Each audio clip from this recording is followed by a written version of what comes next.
Halika rito, meron sa'yo papakita. Iilan sa quality sasakyan ba gagamitin? Pang travel, pang negosyo, road trip pa. Buti na lang dito napatpad ka na. Hello, what's up mga bossing? Kamusta tayong lahat dyan? And once again, this is Ian of Surplus Pinas.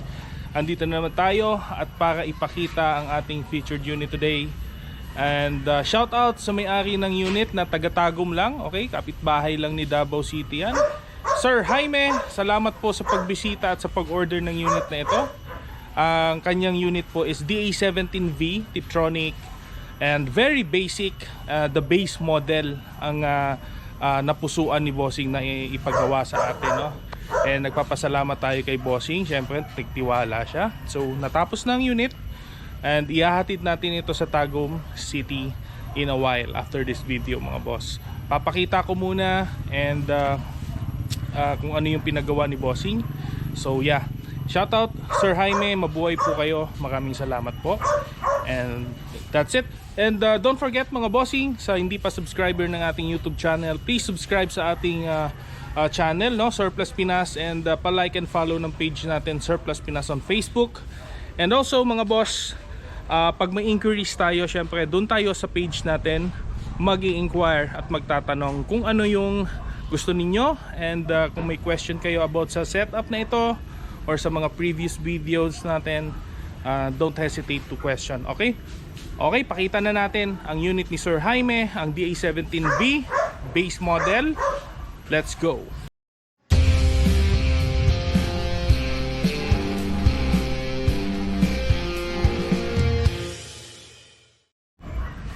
Alright, so yan, mapapansin natin agad.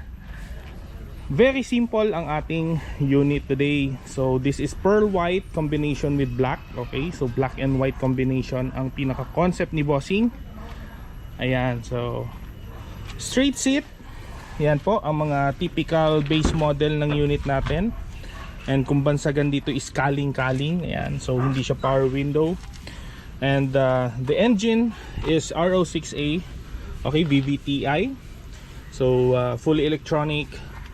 Tiptronic ito, may plus minus tayo, so technically manual transmission po yan, and pinapagana lang ng ating AGS. Okay, yan po ang responsible bakit nagmumukha siyang automatic.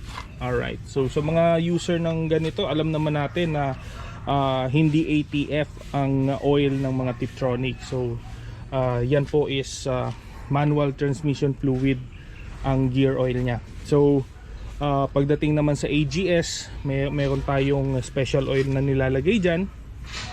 So yun lang naman ang kaibahan sa mga non-Tiptronic unit or mga straight automatic. So yan po ang interior.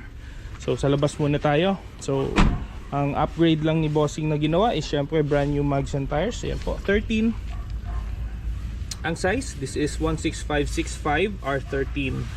Shout out Sir Parkson sa ating mags and wheels of course. So yan, so hanggang dito yung black ni Boss. Mapapansin natin.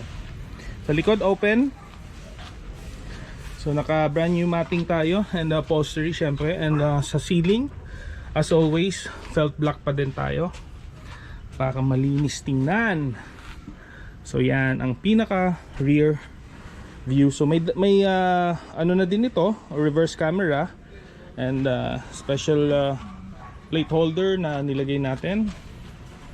So yan, comes with the original visor pa din, rain visor. Ayan, galing Japan. Papansin natin very simple ang interior, walang kulay ang ating mga panel, back to original ang color ng ating dashboard. So as requested na din ni Bossing. Di ba? Napaka simple lang. So walang masyadong accessories.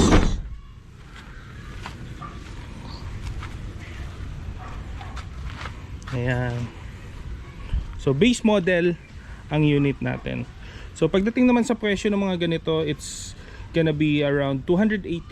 So yun yung base price natin, 280k. And add-on na lang kung may mga ipapadagdag pa tayo na accessories. Ayan. So yun, wala naman ako masyadong ipapakita sa unit na ito. Simplicity. Ayan, makikita, mapapansin natin. natin. There we go. Yan ang ating DA17V Tiptronic base model. Alright, so yun lang mga bossing, hindi na tayo magtatagal. Sir Jaime, mabuhay po kayo, salamat sa pag-order. And please mga boss, subscribe sa ating YouTube channel, Surplus Pinas, and please like our page, Surplus Pinas on Facebook. Bye-bye for now, and shoutout sa inyo, salamat sa pagtambay. Please share, bye-bye for now, see you. Please drive safe mga bossing. This is Ian once again of Surplus Pinas. Let's go.